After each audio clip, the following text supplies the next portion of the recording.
अस्सलामु अलैकुम वरहमतुल्लाहि वबरकातुहू। प्यारे दोस्तों, आज हम सूरह यासीन शरीफ के बारे में बात करेंगे कि सूरह यासीन शरीफ पढ़ने के क्या क्या फ़ायदे हैं। आप लोग ख़ुद अंदाज़ा लगा लीजिए कि जिस सूरत के बारे में हुज़ूर सल्लल्लाहु ताला अलैहि वसल्लम का फ़रमान है कि हर चीज़ के लिए एक दिल है और कुरान शरीफ का दिल सूरह यासीन है, तो आप लोग ख़ुद अंदाज़ा लगाइए कि इस बाबरकत सूरत पढ़ने के क्या क्या फ़ायदे होंगे। आइए मैं आपको चंद फ़ायदे आपको बताता हूँ। जो शख्स भी सूरह यासीन को अल्लाह रब्बुल इज़्ज़त की रज़ा के लिए पढ़ ले या सुन ले तो अल्लाह पाक उसे 10 कुरान शरीफ पढ़ने का सवाब अता फ़रमाता है। और आका करीम सल्लल्लाहु ताला अलैहि वसल्लम की इस हदीस पाक को शारखीन नक़ल फ़रमाते हैं कि अगर कोई खौफ़ज़दा सूरह यासीन को पढ़ ले तो उसका खौफ दूर हो जाएगा। अगर कोई कर्ज़दार उसके ऊपर कर्ज़ हो, वो शख्स भी सूरह यासीन पढ़ने का मामूल बना ले तो अल्लाह पाक के फ़ज़ल से उसका कर्ज़ माफ़ हो जाएगा, यानी कि उसके कर्ज़ का इंतज़ाम हो जाएगा। अगर कोई शख्स को किसी चीज़ की कोई हाजत हो तो सूरह यासीन शरीफ को पढ़ने का मामूल बना ले। अगर पढ़ना नहीं आता है तो सुन लिया करे। इंशाअल्लाह अज़्ज़ा वजल इस बाबरकत सूरत के पढ़ने या सुनने की बरकत से उसकी तमाम हाजतें पूरी होंगी। आइए दोस्तों, इसी बाबरकत सूरत को सुन लेते हैं। इससे पहले आप हमारे चैनल पर नए हैं तो लाजमी सब्सक्राइब कर दीजिएगा। अऊज़ु बिल्लाहि मिनश शैतानिर रजीम, बिस्मिल्लाहिर रहमानिर रहीम। यासीन वल क़ुरआनिल हकीम, इन्नका लमिनल मुरसलीन अला सिरातिम मुस्तक़ीम, तंज़ीलल अज़ीज़िर रहीम, लितुंज़िरा क़ौमन मा उन्ज़िरा आबाउहुम फ़हुम गाफ़िलून, लक़द हक़्क़ल क़ौलु अला अक्सरिहिम फ़हुम ला युमिनून, इन्ना जअलना फ़ी अअनाक़िहिम अग़लालन फ़हिय इलल अज़क़ानि फ़हुम मुक़महून, वजअलना मिन बैनि ऐदीहिम सद्दन व मिन ख़ल्फ़िहिम सद्दन फ़अग़शयनाहुम फ़हुम ला युबसिरून, वसवाउन अलैहिम अअन्ज़रतहुम अम लम तुन्ज़िरहुम ला युमिनून, इन्नमा तुन्ज़िरु मन इत्तबअ अज़्ज़िक्र व ख़शियर रहमान बिलग़ैब, फ़बश्शिरहु बिमग़फ़िरतिन व अज्रिन करीम। इन्ना नहनु नुह्यिल मौता व नक्तुबु मा क़द्दमू व आसारहुम व कुल्ल शैइन अहसैनाहु फ़ी इमामिन मुबीन। वज़रिब लहुम मसलन अस्हाबल क़रियह इज़ जाअहल मुरसलून, इज़ अरसलना इलैहिम इस्नैनि फ़कज़्ज़बूहुमा फ़अज़्ज़ज़ना बिसालिसिन फ़क़ालू इन्ना इलैकुम मुरसलून, क़ालू मा अंतुम इल्ला बशरुम मिथलुना वमा अंज़लर रहमानु मिन शैइन इन अंतुम इल्ला तकज़िबून, क़ालू रब्बुना यअलमु इन्ना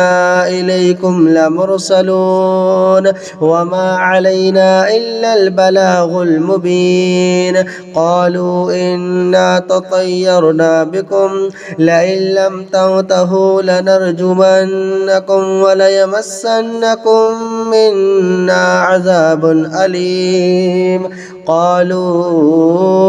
ताइरुकुम मअकुम अइन ज़ुक्किरतुम बल अंतुम क़ौमुम मुस्रिफ़ून, वजाअ मिन अक़सल मदीनति रजुलुन यसअ क़ाल या क़ौम इत्तबिउल मुरसलीन, इत्तबिउ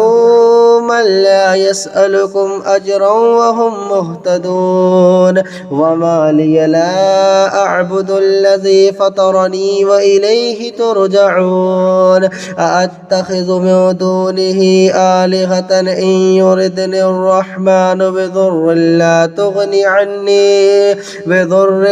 تغني عني شفاعتهم شيئا ولا ينقذون إني إذا لفي ضلال مبين إني آمنت بربكم فاسمعون قيل ادخل الجنة قال يا ليت قومي يعلمون بما غفر لي ربي وجعلني من المكرمين وما أنزلنا على قومه من بعده من جود من السماء وما كنا منزلين إن كانت إلا صيحة واحدة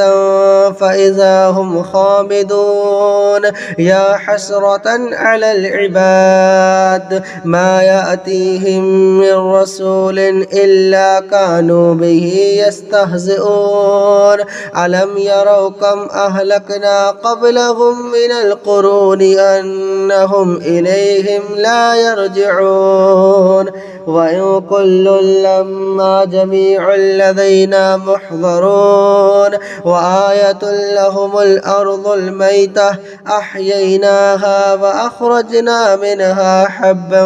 فمنه يأكلون وجعلنا فيها جنات من نخيل وأعناب وفجرنا فيها من العيون ليأكلوا من ثمره وما عملته أيديهم أفلا يشكرون سبحان الذي خلق الأزواج كلها مما تنبت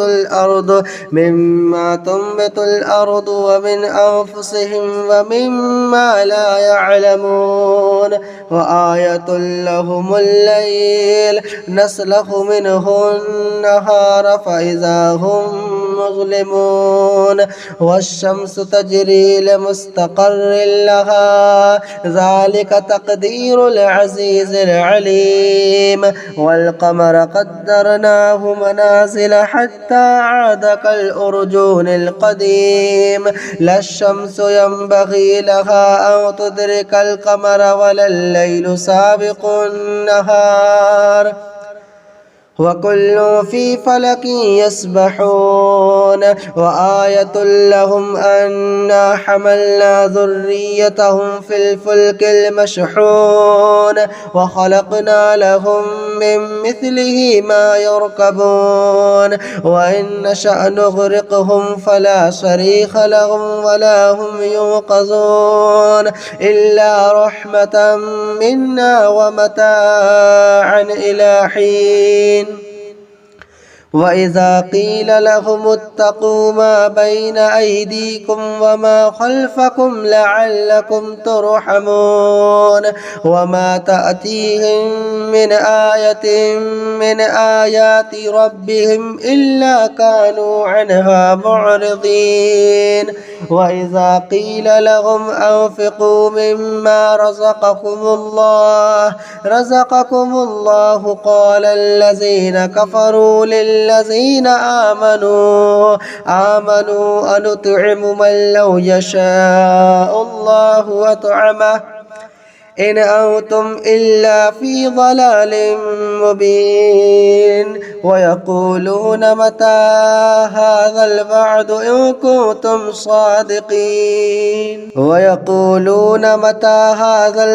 إن كنتم صادقين ما ينظرون إلا صيحة واحدة تأخذهم وهم يخصمون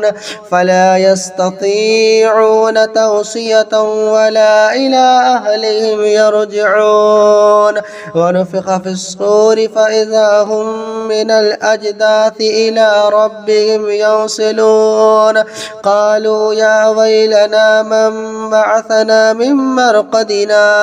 هذا ما وعد الرحمن وصدق المرسلون إن كانت إلا صيحة واحدة فإذا هم جميع لدينا محضرون فاليوم لا تظلم نفس شيئا ولا تجزون إلا ما كنتم تعملون إن أصحاب الجنة اليوم في شغل فاكهون هم وأزواجهم في ظلال على الأرائك متكئون لهم فيها فاكهة ولهم ما يدعون سلام قولا من رب رحيم وامتازوا اليوم أيها المجرمون ألم أعهد إليكم يا بني آدم ألا تعبدوا الشيطان إنه لكم عدو مبين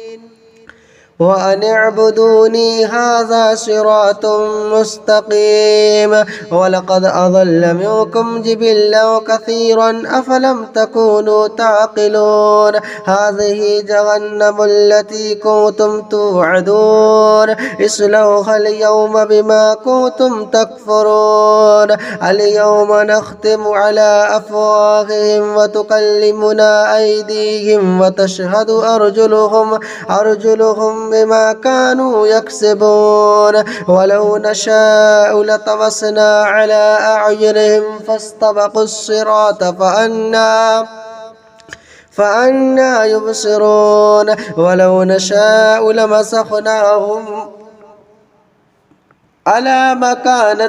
ولو نشاء لمسخناهم على مكانتهم فما استطاعوا مضيا ولا يرجعون ومن نعمره ننكسه في الخلق أفلا يعقلون وما علمناه الشعر وما ينبغي له إن هو إلا ذكر وقرآن مبين لينذر من كان حيا وحق القول على الكافرين أولم يروا أنا خلقنا لهم مما عملت أيدينا أنعاما فهم لها مالكون وذللناها لهم فمنها ركوبهم ومنها يأكلون ولهم فيها منافع ومشارب أفلا يشكرون واتخذوا من دون الله آلهة لعلهم ينصرون لا يستطيعون نصرهم وهم لهم جند محضرون فلا يحزنك قولهم إنا نعلم ما يسرون وما يعلنون أولم يرى الإنسان أنا خلقناه من نطفة فإذا هو خصيم مبين وضرب لنا مثلا ونسي خلقه قال من يحيي العظام وهي رميم قل يحييها الذي أنشأها أول مرة وهو بكل خلق عليم الذي جعل لكم من الشجر الأخضر نارا فإذا أنتم منه توقدون أوليس الذي خلق السماوات والأرض بقادر على أن يخلق مثلهم بلى وهو الخلاق العليم إنما أمره إذا أراد شيئا أن يقول له كن فيكون فسبحان الذي بيده ملكوت كل شيء وإليه ترجعون صدق الله المولانا العظيم.